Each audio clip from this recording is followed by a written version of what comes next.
आज पढ़ा महाकाव्य और काव्य। साधारणतः महाकाव्य और काव्य भितर बहुत तफात अच्छी और बहुत फरक अच्छे।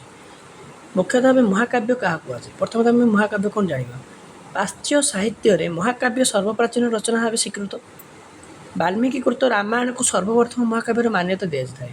संस्कृत साहित्य लोकप्रिय कवि कालिदास महाकाव्य और साधारण जनप्रिय काव्यर श्रेय प्राप्त होता। महाकाव्य साधारणतः काव्य कविता और गीति कविता पृथक। महाकाव्य एक कालखंडर प्रतिनिधित्व करता है। गोटे जुगर सर्वश्रेष्ठ घटनावली को महाकाव्य पद्यर आकरण लिपिबद्ध करता है। सूत्र में महाकाव्य गोटे जातिर पद्यात्मक इतिहास बोली कहुए। कालांतर समय मनीष समाज और सभ्यता आ गोटे कालखंड को यात्रा करें। सभ्यता आसुरिक शक्ति असत्य अन्य को ध्वंस कर भविष्य सभ्यता पर शांति प्रतिष्ठा करने को हेले यही सब नकारात्मक शक्ति सहित संघर्ष करने को होता है। समय यही सदीक्षण सभ्यतार सुरक्षा पर युद्ध अनिवार्य होता है। यही युद्धर अपशक्ति विनाश सह भविष्य पर सुवर्ण मार्ग निरूपण होता है। महाकाव्य घटना चरित्र अभिमुख्य ग्रहण करता है। रामायण महाभारत इलियाड आदि महाकाव्य गुड़िक यहीपरि भाव में युद्ध पृष्ठभूमि को होती। महाकाव्य साधारणतः कहानी प्रधान अटे। गोटे मुख्य कहानी को उपस्थापन करने को जाए ए शताधिकार उपकहानी अणुकाहानी संयोग कर जाए। जन्मांतर सहित भविष्य कलाखंडर चरित्र मान भूमिका स्त्रीकृत होथिबारु महाकाव्य परिसर व्यापक होता है। वर्तमान सहित अतीत और भविष्य उपस्थापना जो महाकाव्य अधिक रोचक और रोमांचकर होता है। महाकाव्य एक सभ्यता को प्रतिनिधित्व करे।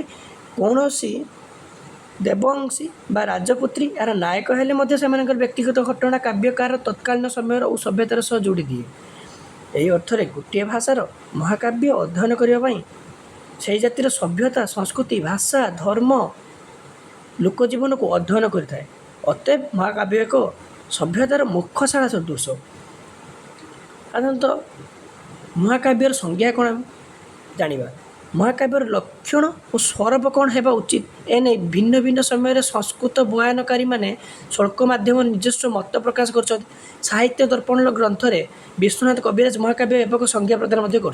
संज्ञाटी कौन से संज्ञाटी होउची सर्गबंधु महाकाव्यम तत्वक नायक स्वर सदवंशं क्षत्रिय बापी धीरोदात गुणान्वित एक वंश भवा भूपां कुलजा बहव्यापी बा शृंगार वीर शांतना मेकेंगी रसरुच्यते अंगानी सर्वत्रापिरस सर्वे नाटक संधय इतिहास्य भव वृत मनत्वं बा सर्जनाश्रयम् चत्वारस्त्यं वर्गास्त्र त्रयस्कंचम फलम भवते आद्यम नमस्क्रियाश्रीवाद दस्तु निर्देश एवं क्वचिन्दा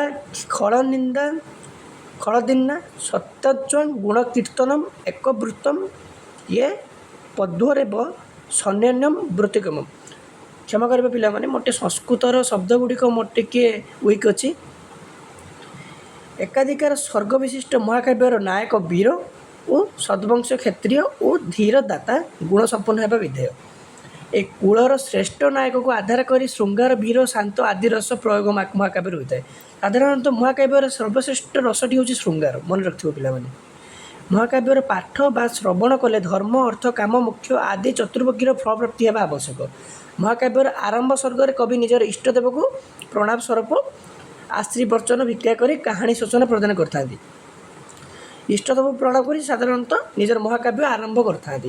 हल निंदा और साधुस्तुति सह वृत्त और छंद आधारित पद्य महाकाव्य रचना करेंगे। विश्वनाथ कविराज निर्देशित यही सब लक्षण गुड़िक नथिले ताहा महाकाव्य पद्यवचन हो पार नहीं। विश्वनाथ कविराजर पूर्वर अन्य बयानकारी मान महाकाव्य संज्ञा प्रदान कर। बाम हेले अन्यतम। बाम मत देते जे महाकाव्य एक स्वर्गबंध रचना एवं यह महान विषयक निरूपक और महान अर्थ यार आकार चरित्र विषयवस्तु विशाल और महत्व संपूर्ण होगा उचित।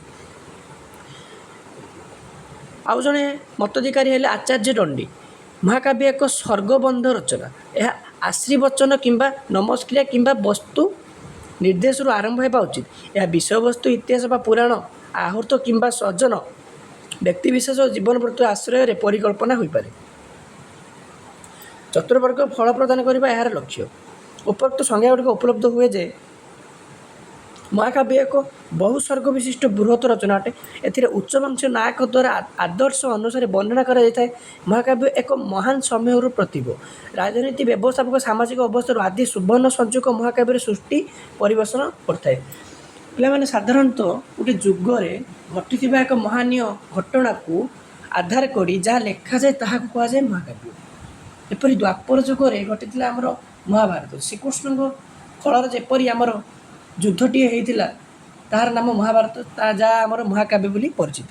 ଠିକ୍ ସେହିପରି ଭାବେ ମହାକାବ୍ୟର ଗଠନ ପ୍ରକ୍ରିୟା। ମହାକାବ୍ୟର ଗଠନ କେତେବେଳେ ନିୟମ ବୟାନକାରୀମାନେ ପ୍ରଣୟନ କରିଛନ୍ତି। ଏହି ନିୟମ ଅନୁଯାୟୀ ମହାକାବ୍ୟ ରଚନା ହେବା ବାଧ୍ୟ। ଏହି ନିୟମ ଗୁଡ଼ିକ କ'ଣ କ'ଣ? ପ୍ରଥମ ନିୟମଟି ହେଉଛି ମହାକାବ୍ୟରେ ନାମକରଣ ନାୟକ ନାୟିକା କିମ୍ବା ମୁଖ୍ୟ ଘଟଣା ଉପରେ ଆଧାରିତ ହେବା ଆବଶ୍ୟକ। ସାଧାରଣତଃ ନାୟକ ବା ନାୟକ ଦ୍ୱାରା ସୃଷ୍ଟି ମୁଖ୍ୟ ପ୍ରସଙ୍ଗଟି ମହାକାବ୍ୟରେ ନାମକରଣ ପାଇଁ ଯୋଗ୍ୟ ବିବେଚିତ ହୋଇଥାଏ। ମହାକାବ୍ୟର ବହୁ ସର୍ଗ ବିଶିଷ୍ଟ ହୋଇଥାଏ। ଗୋଟିଏ ସର୍ଗ ଭିତରେ ଏକାଧିକାର ଅଧ୍ୟାୟ ଗ୍ରନ୍ଥି ଉପକାହାଣୀ ବା ପୂର୍ବଜନ୍ମର ଆଦି ପ୍ରସଙ୍ଗ ଗୁଡ଼ିକ ଅବତରଣ ହୋଇଥାଏ। ମହାକାବ୍ୟ ରଚନା ପ୍ରଥମେ ସର୍ଗର ଭୂମିକା ଗୁରୁତ୍ୱପୂର୍ଣ୍ଣ। ପ୍ରଥମ ସର୍ଗଟି 4ଟି ମୁଖ୍ୟ କାର୍ଯ୍ୟ କରାଯାଇଥାଏ। ଇଷ୍ଟଦେବଙ୍କୁ ସ୍ମରଣ, କାହାଣୀ ସମ୍ପର୍କିତ ସଂକ୍ଷିପ୍ତ ସୂଚନା, ଖଳଜନ ନିନ୍ଦା, ସାଧୁଜନ ସ୍ତୁତି ଆଦି ପ୍ରଥମ ସର୍ଗରେ କରାଯାଇଥାଏ। ଚତୁର୍ଥରେ ହେଉଛି ମହାକାବ୍ୟର ନାୟକ ଉଚ୍ଚବଂଶ ହେବା ଆବଶ୍ୟକ, କ୍ଷତ୍ରିୟ ହେବା ଆବଶ୍ୟକ, ଦେବବଂଶ ପୁରାଣ ହେବା ବାଧ୍ୟ। ଏହି ମହାନାୟକ ଦ୍ୱାରା ସମାଜରେ ଦୁଷ୍ଟ ସଂହାର ଶାନ୍ତି ପ୍ରତିଷ୍ଠା ଆଦି ହେଉଥିବାରୁ ସେ ବୀର ହେବାକୁ ବାଧ୍ୟ। ମହାକାବ୍ୟର ମୁଖ୍ୟତଃ ନାୟକ ପ୍ରଧାନ ହୋଇଥିବା ଆବଶ୍ୟକ। ଏଥିରେ ଅପ୍ସରୀ, ଦେବକନ୍ୟା, ଋଷିକନ୍ୟା, ରାଜନନ୍ଦିନୀ ଆଦି ନାୟିକର ଭୂମିକା ରହିଲେ ମଧ୍ୟ ନାୟକର ଲକ୍ଷ୍ୟ ପ୍ରାପ୍ତି ପାଇଁ ଏମାନେ କେବଳ ମାଧ୍ୟମ ଭାବେ ବ୍ୟବହୃତ ହୋଇଥାନ୍ତି। ମହାକାବ୍ୟରେ କାହାଣୀ, ପୁରାଣ, ଇତିହାସ ଆଧାର କରି ସୃଷ୍ଟି ହେବ ଦେବ ପରମ୍ପରା, ରାଜବଂଶ ପରମ୍ପରା ବା ଗୋଟିଏ ବୃହତ କାଳଖଣ୍ଡକୁ କାହାଣୀ ରୂପେ ମହାକାବ୍ୟରେ ଗ୍ରହଣ କରିଥାନ୍ତି। ମହାକାବ୍ୟରେ ବିଭିନ୍ନ ରସରେ ଅବତାରଣ କରାଗଲେ ମଧ୍ୟ ଏଥିରେ ଶୃଙ୍ଗାର, ବୀର ଓ ଶାନ୍ତ ରସ ମୁଖ୍ୟତଃ ସ୍ଥାନ ପାଇଥାଏ। ନାୟକର ପ୍ରେମ, ବୀରତ୍ୱ, ସୁଶାସନ ପ୍ରଦର୍ଶନ କରିବା ପାଇଁ ଏହି ରସତ୍ରୟକୁ ମହାକାବ୍ୟରେ ଗୁରୁତ୍ୱ ଦିଆଥାଏ। ମହାକାବ୍ୟରେ କଳ୍ପନାଶ୍ରୀ, ଏଥିରେ ସ୍ୱର୍ଗ, ମର୍ତ୍ତ୍ୟ, ପାତାଳ ଲୋକମାନେ ବର୍ଣ୍ଣନା ସହ ପର୍ବତ, ନଦୀ, ପ୍ରକୃତି, ଋତୁମାନଙ୍କ ବର୍ଣ୍ଣନା ଦେଖାଯାଏ। ନାୟକରେ ଓ ନାୟିକାଙ୍କ ରୂପ ବର୍ଣ୍ଣନା ଓ ନଗର ବର୍ଣ୍ଣନା ଏଥିରେ ଉପଲବ୍ଧ ମଧ୍ୟ ଥାଏ। ମହାକାବ୍ୟ ଭାଷା ଯାଦୃଚ୍ଛିକ, ଏଥିରେ ମୁଖ୍ୟତଃ ସଂସ୍କୃତ ଭାଷାକୁ ବ୍ୟବହାର କରାଯାଇଥାଏ। ଅବଶ୍ୟ ତଳେ ପ୍ରାକୃତିକ ଦେଶର ଭାଷା ମଧ୍ୟରେ ବ୍ୟବହାର କରାଯାଏ। ମହାକାବ୍ୟ ରଚନା ଏକ ମୁଖ୍ୟ ଅବଲମ୍ବନ ହେଉଛି କବିତ୍ୱ। ମହାକାବ୍ୟ ରଚୟିତା ମହାକବି ବୋଲି ସମ୍ବୋଧନ କରାଯାଏ। ଭାଷା, ଛନ୍ଦ, ରାଙ୍ଗ ଓ ଅଳଙ୍କାର ପ୍ରୟୋଗରେ ଯୋଗ୍ୟତା ପ୍ରତିଭା ଥିଲେ ହିଁ ଜଣେ ମହାକାବ୍ୟର କବି। ପିଲାମାନେ ଆଜି ପାଇଁ ଏତିକି। ନେକ୍ସଟ ଭିଡ଼ିଓରେ ଆପଣଙ୍କ ପାଇଁ ମହାକାବ୍ୟର ବୈଶିଷ୍ଟ୍ୟ ପଢ଼ାଯିବ। ଧନ୍ୟବାଦ।